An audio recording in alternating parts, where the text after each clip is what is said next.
you, Mr. Speaker. Thank you, Majority Leader.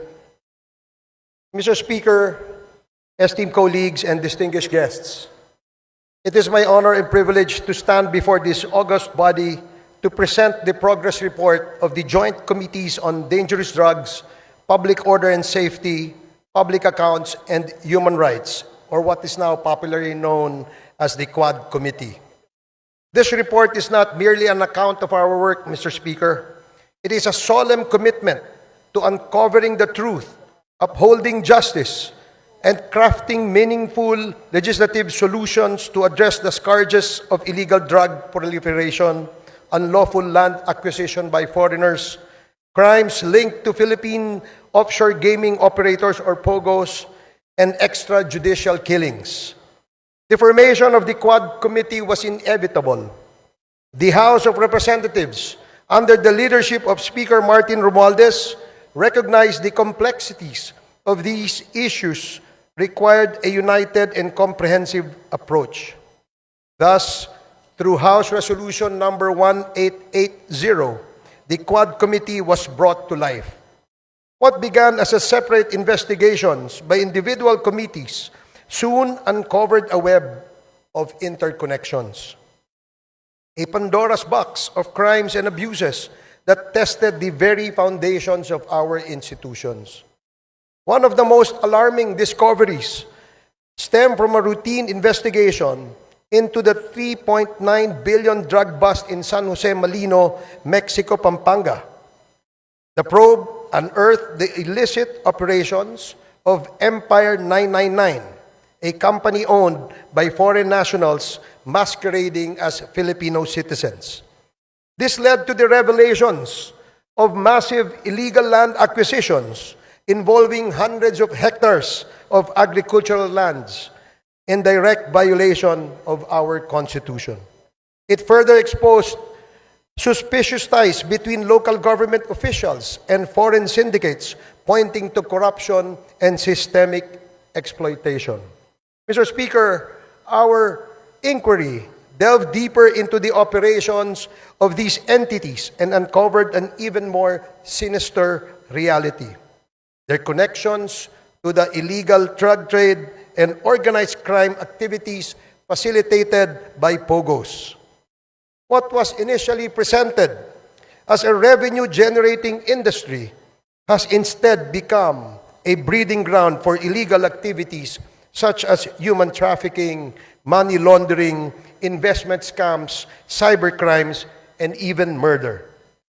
Sa ating investigasyon, Mr. Speaker, ay nakita natin na ang modus operandi ng mga POGOs ay gumamit ng mga Pilipinong dummies bilang mga nominal na may-ari upang magtatag ng mga korporasyon na nagpapahintulot sa mga dayuhan na iwasan ang mga batas na naglilimita sa pagmamay-ari at operasyon sa mga industriya tulad ng gaming at real estate.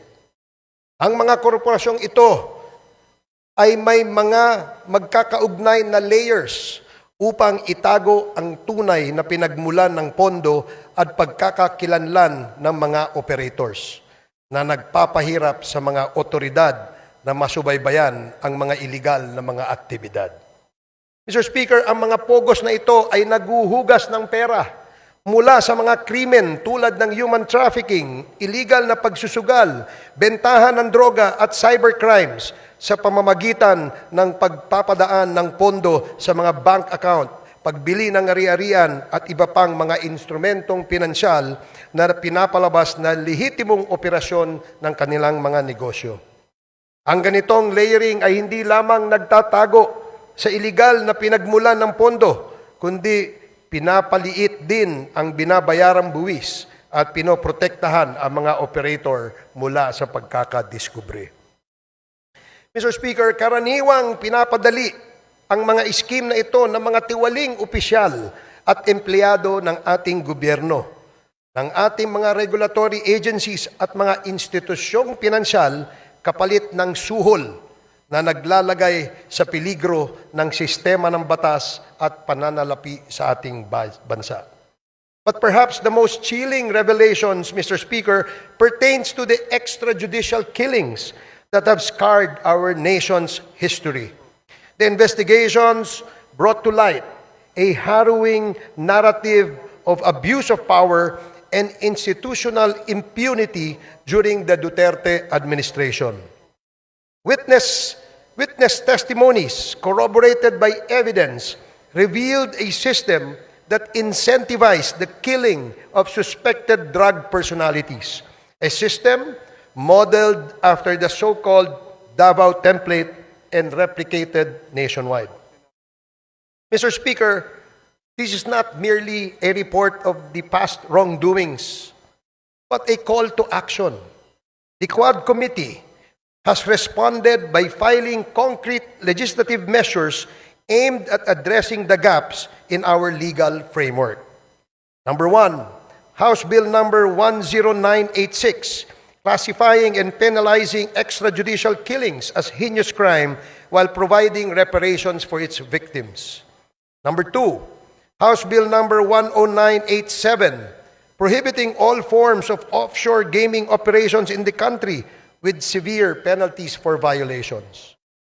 Number three, House Bill number 11043, allowing civil forfeiture of unlawfully acquired real estate properties by foreign nationals. Number four, House Bill number 11117, providing for the administrative cancellation of birth certificates fraudulently obtained by foreign nationals. In addition to these proposed bills, Mr. Speaker, our inquiries have already yielded significant actions. Number one, the Joint Committee inquiry prompted authorities to reopen investigations into the murders of Police General Wesley Barayuga, former Albuera Leyte Mayor Rolando Espinosa, and 3 Chinese nationals killed inside the Davao prison in Penal Farm. Two, the certificate of registration of or incorporation of Empire 999 Realty Corporation was revoked by the SEC. Number three, the Philippine passport of Mr. Kai Kimeng, also known as Mr. Willie Ong, and Yang Jiazheng, also known as A.D. Tai Yang, were cancelled by the concerned government agencies. The findings of the Joint Committee led to the filing of legal cases against Go Waping, also known as Alice Leal Go, including charges of human trafficking and graft and corruption. Number five, the chairperson of the PAOK directed the Anti-Money Laundering Council to file for court-issued freeze orders or provisional asset preservation orders against assets linked to unlawful activities. These include the following corporations: Lucky South Limited Corporation, Whirlwind Corporation, Biancham Holdings and Trading Incorporated, Empire 999 Realty Corporation, Sunflare Industrial Supply Corporation, Yatay Industrial Park Incorporated, Mexico 999 Industry Realty and Development Corporation. These actions underscore the progress achieved through our investigations in addressing systemic crimes and abuses. We have also recommended, Mr. Speaker, amendments to relevant laws, including the Anti-Money Laundering Act, the Anti-Trafficking in Persons Act, the Civil Registry Law, the Anti-Dummy Law, the Bank Secrecy Law, the new Philippine Passport Act, the Comprehensive Dangerous Drugs Act, the Cybercrime Prevention Act, the Tariff and Customs Code, the Revised Corporation Code, and the Local Government Code, among others. Mr. Speaker, in total, we have recommended at least 30 proposed legislations, and these measures aim to strengthen our legal frameworks and ensure that such abuses and misdeeds are prevented in the future. The Quadcom likewise recommends the filing of appropriate charges against the following. Number one, personalities linked to the illegal drug trade, particularly those implicated in the seizure of 360 kilograms of shabu in Mexico, Pampanga. Kai Kimeng, alias also known as Willie Ong, Yang Jiazheng, also known as A.D. Tai Yang, Mayor Teddy Tumang, and all the incorporators of Empire 999. Number two, perpetrators of crimes against humanity under Section 6, of Republic Act 9851 or the Philippine Act on Crimes Against International Humanitarian Law, Genocide, and Other Crimes Against Humanity. Former President Rodrigo Roa Duterte, Senator Roland Bato de la Rosa, Senator Christopher Lawrence Bongo, former PNP Chief Oscar David Albayalde, former PNP Chief Debold Sinas, Police Colonel Royina Garma, Police Colonel Edilberto Leonardo, and Hermina Muking Espino. Number 3, the co-conspirators in the murder of Chu Kintung, Li Lanyang, and Wong Mengpin, the 3 Chinese nationals killed inside the Davao Penal Prison and Penal Farm on August 13 of 2016. Former President Rodrigo Roa Duterte, Police Colonel Royina Garma, Police Colonel Edilberto Leonardo, SPO4 Arthur Narsolis, and Superintendent Gerardo Padilla. Number 4, individuals involved in the murder of General Wesley Barayuga, Police Colonel Royina Garma, Police Colonel Edilberto Leonardo, Police Lieutenant Colonel Santi Mendoza, former PNP Officer Nelson Mariano, PSMS Jeremy Tox Kausapin, and 1 alias Loloy. Moreover, Mr. Speaker, further investigations should be conducted against, but not limited to, the following individuals. Number 1, personalities implicated in the illegal drug trade in relation to the revelations provided by resource persons Jimmy Guban and Mark Taguba, Representative Paulo Duterte, Councilor Nilo Abilera Jr., Mr. Paul Gutierrez, Mr. Benny Antiporda, Mr. Jojo Bacud, a certain Tita Nani, and Mr. Allen Capuyan. Number 2, personalities identified to be involved in the illegal drug trade during the course of the legislative hearings: Hong Ming Yang, also known as Michael Yang; Wei Xiong Lin, also known as Alan Lim; Charlie Tan, and Mr. Sammy Uy. Number 3, personalities involved in POGO-related illegal activities: Attorney Herminio Harry Roque Jr., Catherine Cassandra Leong, Go Waping, or also known as Alice Leal Go, Yang Jian Sin, also known as Tony Yang, and Hong Jiang Yang, the younger brother of Tony Yang and Michael Yang. Mr. Speaker, our work is far from over. The Quad Committee's progress thus far is a testament to what we can achieve when we confront corruption and criminality with courage and resolve. However, it also underscores the magnitude of the challenges we face. This is a defining moment for this Congress, Mr. Speaker. It is an opportunity to uphold the rule of law, protect our nation's sovereignty, and deliver justice to those who have been wronged. I urge my fellow legislators to give this report the attention it deserves and to support the proposed measures that will ensure these injustices are never repeated. Together, let us take the necessary steps to restore faith in our institutions and reaffirm our commitment to the Filipino people. Maraming salamat and Merry Christmas, Mr. Speaker. Thank you very much. Majority Leader. Mr. Speaker, I move to recognize Representative Bienvenido M. Abante Jr., Chairperson of the Committee on Human Rights, to deliver his sponsorship speech. The Honorable Abante is recognized to deliver his sponsorship speech. Thank you, Mr. Speaker.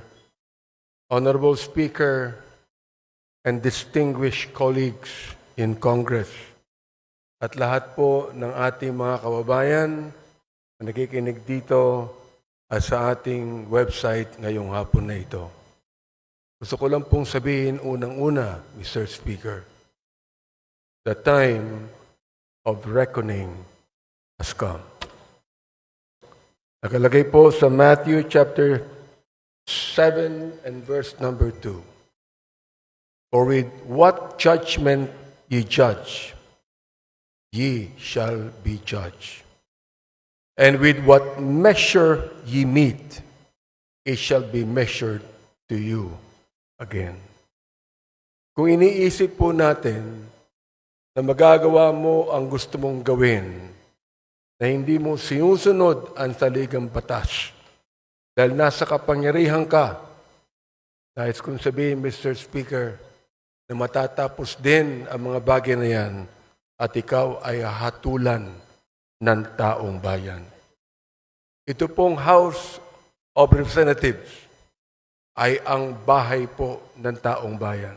Sapagkat tayong lahat ay inelect ng taong bayan upang tayo ay magbusisi ng lahat ng katiwalaang nangyayari sa ating pamahalaan. I consider this a divine blessing to be able to rise today as the chair of the House Committee on Human Rights and co-chair of the Quad Committee to share the initial findings and recommendations of our inquiry, particularly into the extrajudicial killings that occurred during the previous administration's war on drugs. Inuulit ko po, Mr. Speaker, kakampi ako ng dating administrasyon kapag pinag-uusapan po ang pag-alis ng droga sa ating bansa. Sinabi ko po ito sa ating dating Pangulo, ang hindi ko lang maintindihan kung bakit kinakailangan merong mapatay na more than 30,000 people upang mawala ang drugs na ito. Nawala ba ang drugs? Hindi. Nandun pa rin, Mr. Speaker.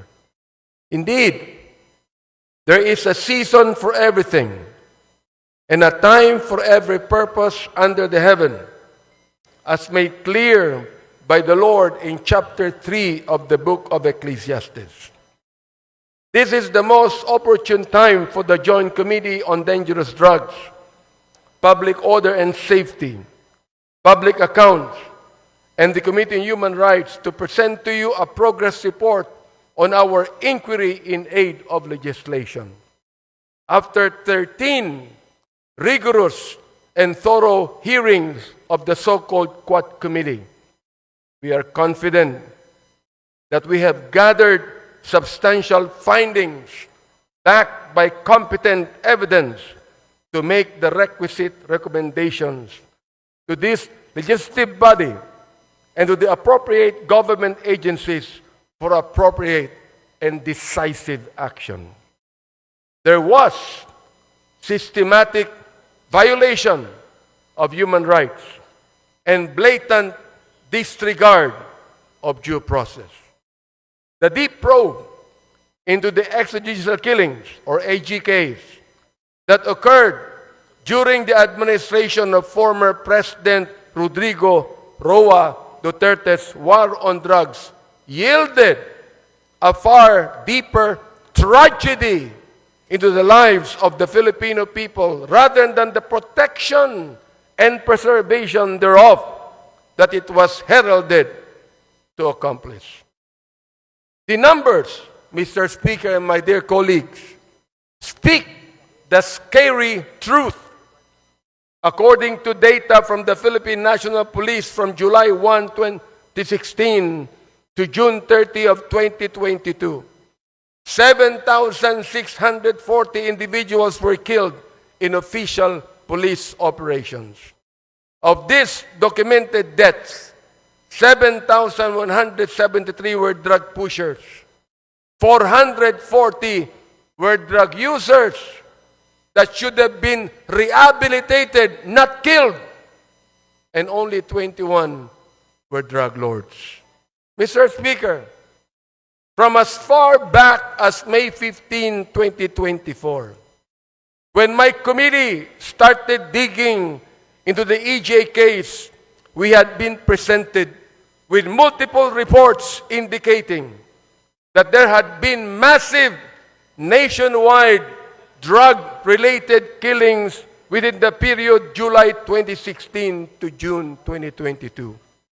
The killings were classified either as police operations or perpetrated by unknown perpetrators, which is no different from the Sinaloa type of killings in Latin America, which were notorious at the time, the drug cartel in Latin America. The 2017 year-end accomplishment report of the Duterte administration highlighted as key accomplishments, my dear Speaker, the deaths of 3,967 drug personalities and 16,355 homicide cases under investigation as of 30 September 2017. The PNP reported that there was a total of 7,640 illegal drug suspects who died in police operations, 2,053 of which were recorded in the first 6 months of the Duterte presidency from July to December 2016.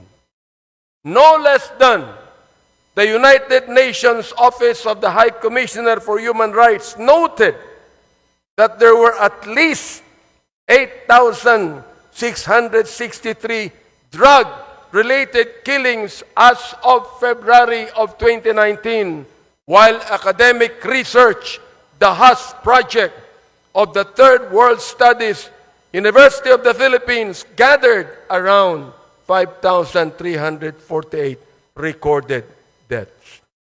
The Free Legal Assistance Group cited unassailable data in a Supreme Court and Bank extended resolution that indicated that the Duterte administration's anti-drug war from July 1, 2016 to November 27, 2017 recorded a staggering total of 20,322 deaths, or a daily average of 39.46 deaths. Mr. Speaker, and my dear colleagues, was the war on drugs truly aimed at dismantling the drug syndicates and put an end to this illegal and immoral trade? Or was it an all-out assault on the poor and vulnerable to cover up the former? Gusto ba talaga nitong durugin ang mga drug lords at ang illegal drug industry?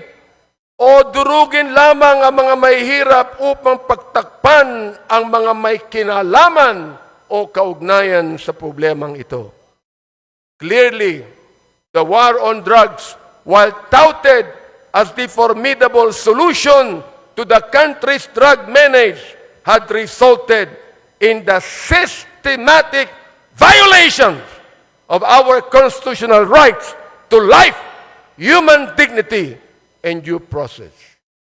Ang sagradong buhay na tanging bigay ng poong may kapal ay hindi kailanman dapat pawiin ng sinuman. Ang sabi po ng Diyos, "Thou shalt not kill." But the war on drugs resonated a policy of kill, kill, kill. As the former president has always said, shoot them dead. The role of leadership in a culture of impunity. How did we get here? Paano ito nangyari? One cannot look at all the evidence and not come to this credible and undeniable conclusion that former President Rodrigo Roa Duterte's public pronouncements encouraged, facilitated, and normalized the killings and emboldened some of our policemen who are supposed to be the protectors of the people to carry out the same. His release of unverified narco lists further exacerbated the violence as individuals were targeted based on flawed, inconsistent, and malicious information. Isa sa mga biktima nito, si former Iloilo City Mayor Jed Patrick Mabilog.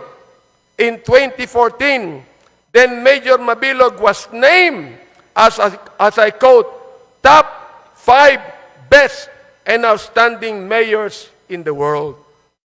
In the 2014 World Mayor Awards, mula sa short list ng best mayors in the world na isama sa drug list ni Pangulong Duterte, nasira ang pangalan ni Mayor Mabilog.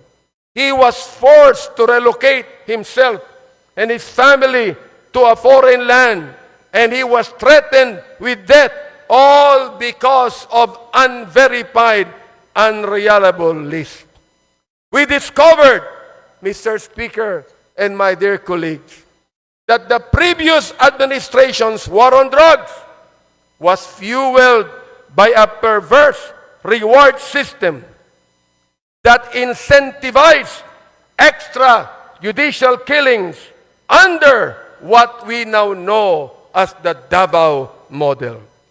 Ano ang Davao model?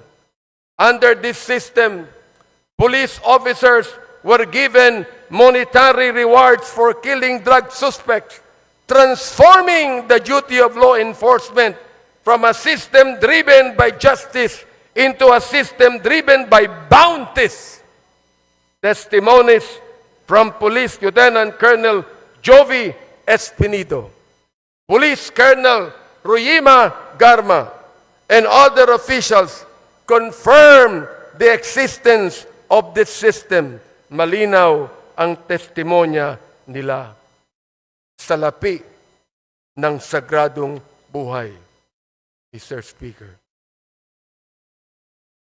In a civilized society that upholds the rule of law and due process, there is no rhyme or reason for such diabolical attacks on the sanctity of life of every human being.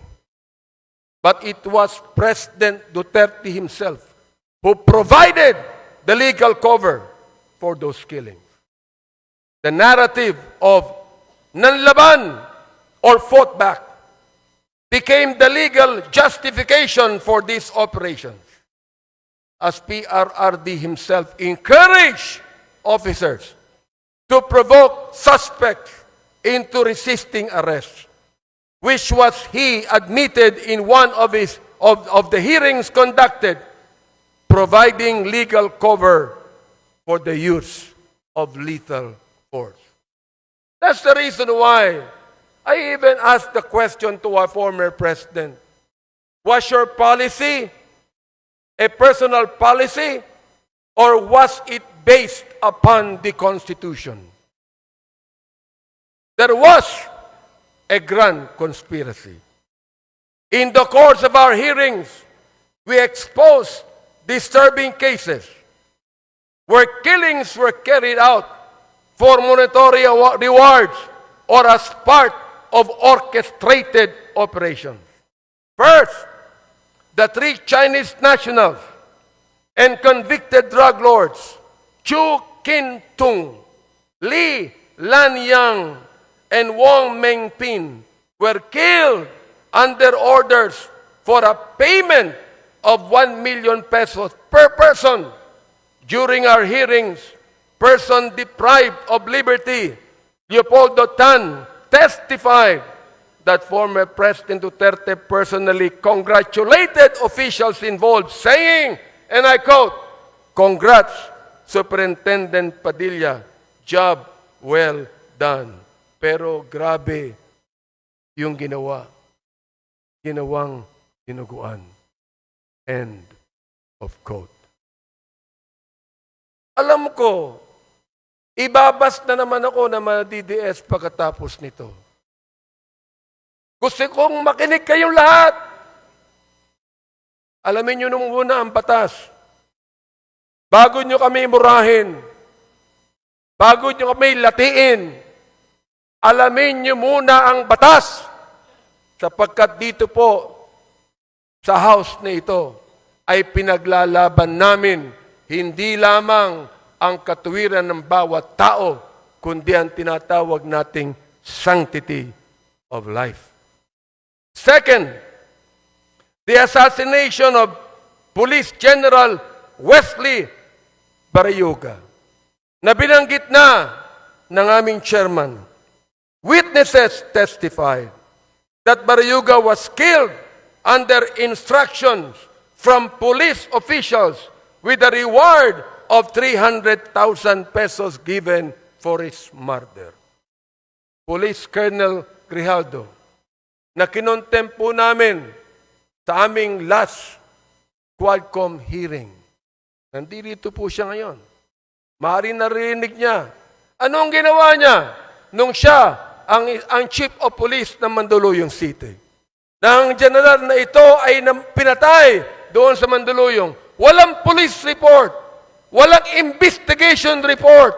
Walang ginawa ang Chief of Police na ito. Siya ba'y tinanggal sa pagiging Chief of Police? Hindi, mga kaibigan. Samantalang yan palagi ang SOP ng Philippine National Police. We heard testimony that revealed that police officers had killed quotas and were rewarded for complying with them. Police Lieutenant Colonel Espinido detailed that a 20,000 peso reward was paid per kill. Yan po ang kanyang statement. Our investigation also unearthed cases where the drug war served as a tool to eliminate competition among drug syndicates. Witnesses such as Mr. Kerwin Espinosa and former police officials SPO3 Artunio Las Cañas and Police Colonel Eduardo Acerto revealed the dark reality of a policy that prioritized kill, kill, kill over jail, jail, jail. Mr. Speaker, more data revealed how every effort was made to ensure that those involved in these killings were spared from the consequences of their actions. Of the over 8,351 deaths, the PNP's Internal Affairs Service reported that 99.17% of cases resulted in the exoneration of police officers. Just imagine. Of the 32,803 policemen charged for operations, only 30 were dismissed.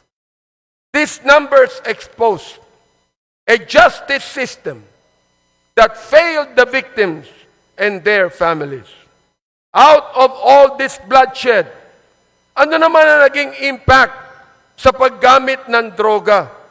Mr. Speaker, the Dangerous Drugs Board admitted that the drug war resulted in only a slight decline in drug use. The figure of 4 million drug users that former President Duterte cited at the start of his term had no verified basis. Sinabi pa niya na itong si Adolf Hitler pumatay ng 3 milyon ng mga Hudyo. Mali pa ang sinabi niya. 6 million po ang napatay niya. Kaya dapat patayin ang 3 milyon ng mga drug pushers. Ganun po ba ang dapat katuwiran ng isang pangulo ng isang democratic country? Hindi po tayo terorista. Hindi tayo komunista. Hindi tayo diktadorya. Tayo po ay demokrasya.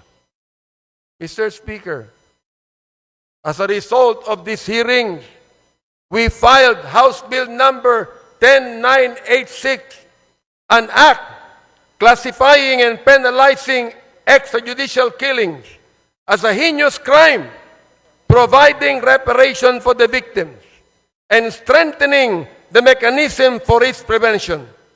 This bill, otherwise known as the Anti-Extrajudicial Killing Act, defines extrajudicial killing as any killing other than that imposed by the state pursuant to the provisions of the Constitution on heinous crimes, or a deliberate and arbitrary killing of any person not authorized by a previous judgment pronounced by a competent court, committed by a public officer, personal authority, agent of a personal authority, or any person who is acting under the actual or apparent authority of the state. Under this measure, extrajudicial killing is classified as a heinous crime, punishable by life imprisonment. Monetary reparation between 250,000 pesos to 500,000 pesos, as well as a non-monetary reparation, will be granted to victims and their families to be determined by the extrajudicial killing claims board proposed under the bill. Sana po maging batas na po ito. Next, we recommend the passage of a death in custody or under Police Operations Act. This will institutionalize official recording and reporting of deaths during police operations in custody with mandatory annual reports as submitted to Congress, DOJ, and the CHR. The establishment of a national interagency investigative body, an independent agency tasked to investigate EJKs and the other human rights abuses committed by state and non-state actors. The creation of an independent international affairs service that is autonomous to ensure accountability free from the PNP influence. We also recommend the filing of appropriate charges against officials responsible for these atrocities. We recommend that cases be filed under Section 6, Crimes Against Humanity, under the International Humanitarian Law, Republic Act 9851, against former President Rodrigo Roa Duterte, Senator Ronald Bato de la Rosa, former PNP Chief Oscar David Albayalde, and former PNP Chief De Bolsinas, among others. We also recommend reparations for victims of EJKs, strengthening the Commission on Human Rights, and enacting prevention measures to ensure that none of these horrendous abuses to human rights will ever happen again. Mga kababayan, as stewards of justice and as the representatives of our people, it is our moral and sacred duty to hold the perpetrators accountable and to uphold the value of every human life. Nais ko sang sabihin sa inyo na ang distrito ko po ay drug-free. Pero walang napatay. Kahit isa. Pwede naman pala eh.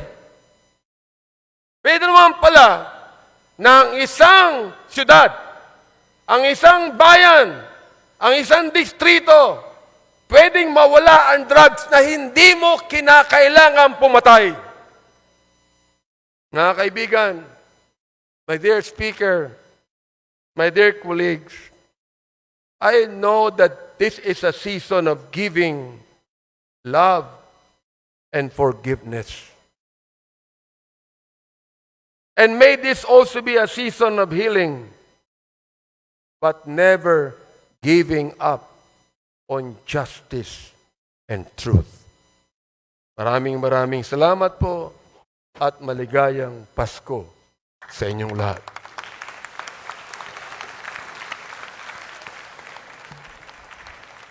Thank you very much, Majority Leader.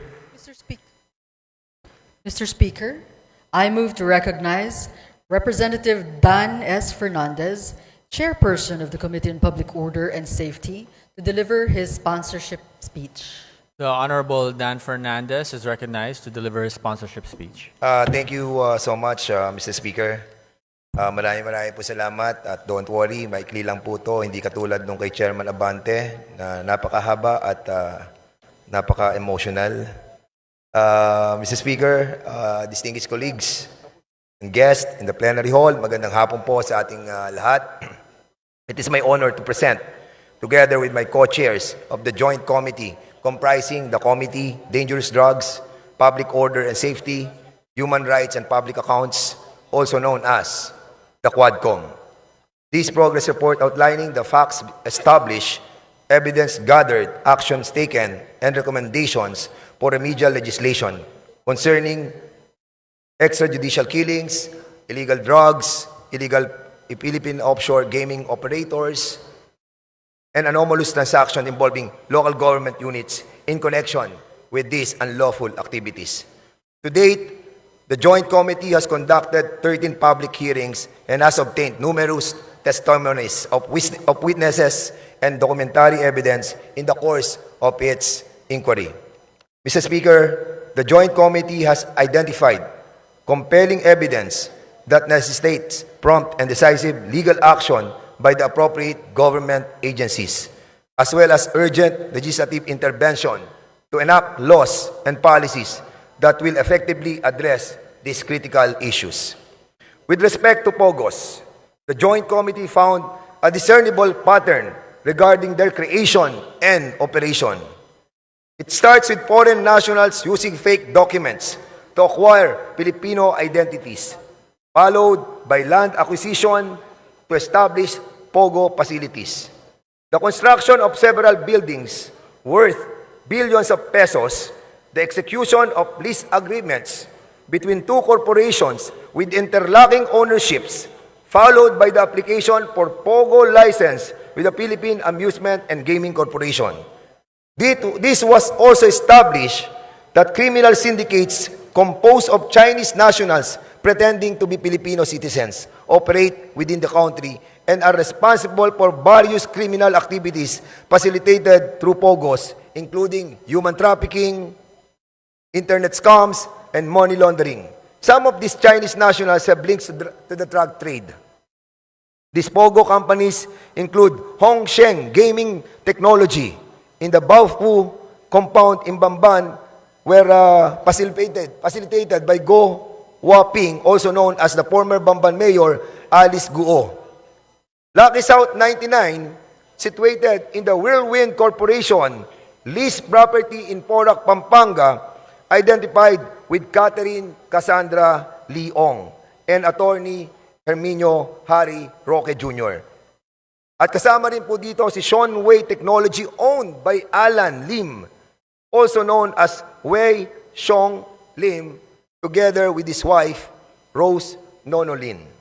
The findings of the Joint Committee have led to the filing of cases against Guo Waping, Catherine Cassandra Leong, and Attorney Harry Roque, and several other Chinese and Filipino incorporators of POGO companies for qualified human trafficking. Money laundering cases have also been lodged against them.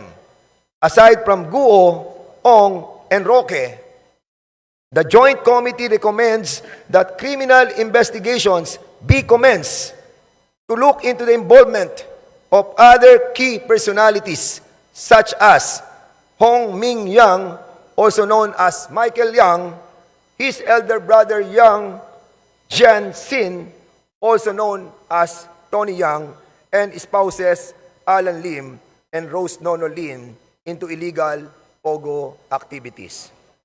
As a result of the joint hearings, the Anti-Money Laundering Council was directed to apply with the court for the issuance of a freeze order covering the assets related to the unlawful activities of Lucky South 99, Whirlwind Corporation, and Bian Cham Holdings. Furthermore, as a result of the findings into the illegal activities of POGOs, this representation and fellow members of the Joint Committee filed House Bill number 10987, or the proposed Anti-Offshore Gaming Operations Act. The bill seeks to establish ironclad provisions against the resurgence of POGOs in the country and repeals 2 laws related to the offshore gaming. Executive Order Number 13, issued by former President Duterte, and Republic Act Number 11590, or the law taxing POGOs. In relation to POGOs, we filed more significant pieces of legislation. House Bill Number 11043, which seeks to provide for a civil forfeiture in favor of the state of any unlawfully acquired real estate properties by any foreign national. And a third measure, House Bill Number 11117, which seeks to provide for the administrative cancellation of birth certificates fraudulently registered by foreign nationals. The Joint Committee has recommended several other remedial legislations, including the following: Amendment to Republic Act Number 9487, further amending Presidential Decree Number 1869, otherwise known as the Charter of the Philippine Amusement and Gaming Corporation, so that PAGCOR shall have the exclusive authority to authorize, license, and regulate games of chance. Number 2, Amendment to Republic Act Number 10175, or the Cybercrime Prevention Act of 2012 to expand the definition of service providers, widen the scope of offenses, and strengthen the cybercrime investigation and coordinating center. Number 3, Amendment to Republic Act Number 10591, or the Comprehensive Firearms and Ammunition Regulation Act, to provide stiffer penalties for the illegal transfer or registration of firearms. Number 4, amendments to Republic Act Number 11055, or the Philippine Identification System Act, to impose stiffer penalties for the willful falsification or sale of fake PhilSys IDs. Number 5, amendment to Republic Act Number 11934, or the Subscriber Identity Module Registration Act, to limit the number of blank SIM cards that are sold to resellers, or to require the pre-activation of SIM cards that are sold in bulk quantities. And lastly, amendment to the Charter of the PBDEC Industrial Authority to empower the corporation to fully exercise its visitorial and inspection powers over all locators and service providers operating inside the industrial state located in the municipalities of Tagoloan and Villanueva in Misamis Oriental. Mr. Speaker, beyond these legislative initiatives, beyond the possible filing of cases, I wish to highlight the suffering and abuse that many trafficking victims have endured at the hands of these evil POGO operators. The trauma, their deaths, can never be rectified by laws alone. We must fight to ensure that they obtain justice and are afforded counseling and rehabilitation. Let us not leave them by the wayside. Ang karumaldumal na gawain na kapaloob sa operasyon ng POGO ay isang bagay na hindi maitatago ng mga taong nakinabang sa operasyon na ito. Politiko, negosyante, mga banyaga at marami pang iba. Itago man, pilit man, ay kusa namang ilalabas ng tadhana ang katotohanan kung ano ang dilim sa likod ng operasyon ng sugal na ito na sumisira sa kaayusan at imahe ng ating bansa. Ang mga buhay na mapabanyaga man o lokal nating kababayan na kinuha ang kanilang buhay ng mga mapag-abusong tagapamahala ng mga POGO ay ibinubulid na ang kaluluwa sa impyerno. Direct and indirect participation in the operation of POGO must pay the price. Di po pwede nakalimutan na natin ang nakaraan at mag-move forward na tayo. We hope that the Executive Department, Mr. Speaker, through our President, Ferdinand Bongbong Marcos, will give justice to the families of the innocent people who are all victimized by these greedy crooks whose sole objective was to enrich themselves with pogo money. Tapos na po ang mapag-abuso na kalakaran sa operasyon ng pogo. We are in the process of cleaning and wiping out the remnants of a bad memory that will linger in the minds of our people. We must strive to bring back to our country the respect that was lost due to the legalization of the pogo operations, and tell the whole world that this tiny nation that is living in peace and harmony has fought and won against the corruption, the atrocities, and the evilness of pogo. Finally, Mr. Speaker, we offer this progress report to our countrymen, many of whom have tirelessly followed our hearings and have placed their trust in the Quadcom. Taus-puso po ang aming pasasalamat sa inyong walang sawang pagsubaybay, sa inyong buong suporta at tiwala. We stand with you in the pursuit of truth and justice. Maraming salamat po. Thank you very much. Majority Leader. Mr. Speaker, I move to recognize Representative Joseph Stephen Carapsas Paduano, Chairperson of the Committee on Public Accounts, to deliver his sponsorship speech. Representative Paduano is recognized to deliver his sponsorship speech. Thank you, Mr. Speaker. Thank you, Majority Floor Leader. Mr. Speaker, my dear colleagues, ladies and gentlemen, good afternoon. Mr. Speaker, before I proceed, once again, let me remind my co-chair, Chairman Abante and Chairman Dan Fernandez, for not once again following our agreement for not exceeding at least the maximum 10 minutes in their speech. Mr. Speaker, at the outset, I would like to express my gratitude to the leadership for allowing me to be a part of this endeavor, which I believe will greatly contribute to the nation. It is truly a great privilege to serve the country. The Joint Committee has conducted 13 public hearings and has obtained numerous testimonies of witnesses and documentary evidence in the course of its inquiry. After a thorough review of the pertinent information within each possession, the Joint Committee has identified compelling evidence that necessitates prompt and decisive legal action.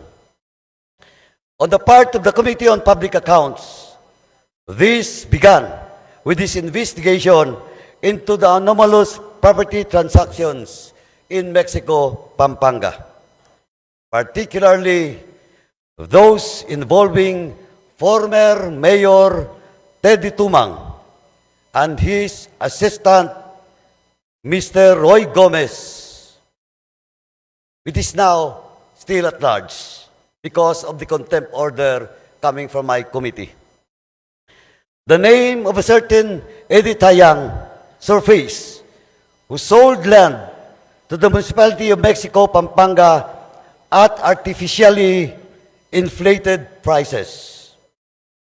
In collusion with the local officials, Mr. Yang purchased agricultural land, then had it reclassified as commercial, industrial, to increase its value despite lacking the necessary legal requirements. To give you an idea, Mr. Speaker, the parcel measures 10,000 square meters as the lot was classified as agricultural at the time Mr. Yang acquisition. Its price per square meter was approximately 300 pesos, consistent with the prevailing rates for agricultural land in the area. with the lot reclassified as industrial, Mr. Yang sold it to the municipality for 29,500,000 pesos or 2,700 pesos per square meter. This is why we investigated this issue and discovered that it has long been a modus operandi within agricultural lands are classified without following the proper process. In our investigation, Mr. Speaker, we summoned Mr. Tayang and he claimed to be a legitimate businessman and a natural-born Filipino. However, when we asked him for documents, he was unable to provide any documents and eventually stopped attending the hearings. With the assistance of various government agencies, we later discovered that Mr. Yang held a Chinese passport under the name Jia Jingyang. This is where a suspicion began that there are Chinese nationals who falsified their citizenship in order to purchase land and establish businesses in the Philippines. Eventually, we proved that we are not mistaken. The Committee on Public Accounts investigation into Mr. Teddy Yang, Mr. Roy Gomez, and the former Mayor Teddy Tumang uncovered a network of illicit activities that pose a significant threat to our national security and economy. Additional investigation have linked Mr. Yang to Mr. Willie Ong, a suspected drug trafficker. In 2023, a warehouse located in Mexico, Pampanga was raided, resulting in the seizure of approximately 3.6 billion worth of shabu. This warehouse belongs to Empire 999, and the land where the drug warehouse was constructed was previously owned by the Tumang family. Records from the Land Registration Authority reveal that Ong, Tayang, and Empire 999 have acquired at least 320 land holdings across the country in violation of the constitutional limitation on land ownership. Mr. Speaker, former Mayor Teddy Tumang admitted meeting with Mr. Tayang several times and even went to China together for a business trip.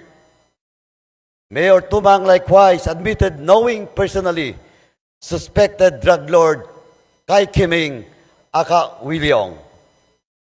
Relevantly, the Anti-Money Laundering Council confirmed that Willie Ong and Mayor Teddy Tumang, through his company, the Morning Sun Industries, have conducted financial transactions with each other. Mr. Speaker, this is just the tip of the iceberg. As we have received numerous reports of similar cases happening across the country, the tactic involves falsifying Filipino citizenship to purchase land and establish businesses with these individuals holding influence over certain local politicians who have sold their integrity to these illegal Chinese nationals. Because of the aforementioned findings, the Joint Committee came up with several remedial legislation to address the issues, and namely House Bill number 11043 and House Bill 11117, as mentioned by Chairman Ace Barbers. These bills are vital in addressing the growing threat posed by influx of foreign nationals involved in illegal activities, including those connected to the POGO industry and other forms of corruption. Through these legislative measures, we intend to strengthen our national security, uphold the integrity of our citizenship laws and protect the Filipino people and our land from unlawful foreign influence. In conclusion, Mr. Speaker, I urge the members of this esteemed body to fully support these measures, and as they offer essential steps towards securing our national sovereignty, protecting our land resources, and ensuring the integrity of our citizenship laws. By enacting these measures, we take a strong stand against exploitation of our systems by foreign nationals and criminals, and we create lasting solutions to safeguard the interests of the Filipino people. Let us work together to protect our sovereignty, uphold justice, and strengthen the rule of law for the benefit of the future generation. Before I end, Mr. Speaker, once again, let me stress, for Chairman Barbers and myself, we are not running anymore in this forthcoming election. Ano po ang para sa amin? This is all about for the love of country, to protect the future generations. Kaya po, ang panawagan, tuloy ang Quadcom, tuloy ang laban. Maraming salamat po.